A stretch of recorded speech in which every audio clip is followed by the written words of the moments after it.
এত গরম তারপরেও যে এত সুন্দর ফুলকপি পাওয়া যায় বাজারে তা আমি জানতামই না। তো এই যে দেখো কত সুন্দর একটা ফুলকপি, টাটকা যেরকম শীতের মধ্যে পাওয়া যায় তেমনই।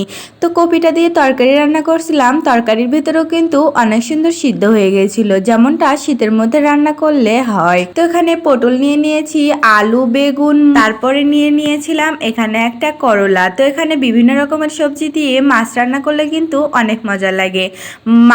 মাছ ভুনার থেকে কিন্তু সবজি দিয়ে সব থেকে ভালো লাগে। তো আমার মতো সবজির তরকারি কে কে ভালোবাসো সবাই কিন্তু কমেন্ট করে জানাবা। তো এখানে প্রথমে আমি মাছগুলো মেখে নিলাম।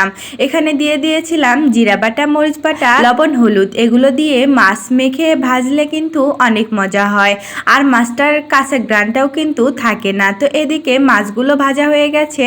ভাজা হয়ে গেলে এখন আমি তেলানি করে নিব পেঁয়াজটা। তেলানি করা হয়ে গেলে সবজিটাও দিয়ে নিব। তো এখানে কিন্তু আমি সবসময় বাটা মশলা তরকারি রান্না করা দেখাই।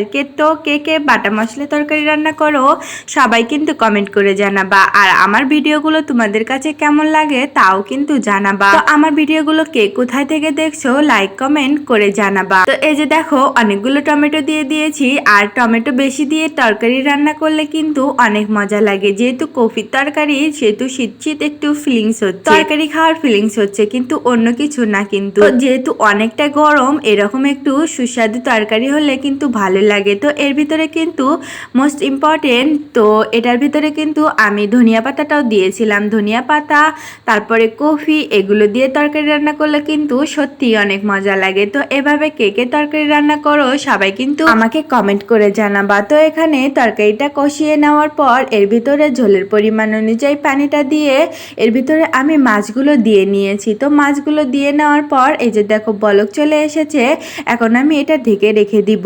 এই যে দেখো আমার তরকারিটা অনেক সুন্দর হয়েছে। তো আজ এই পর্যন্তই, সবাই ভালো থাকবা। আল্লাহ হাফেজ।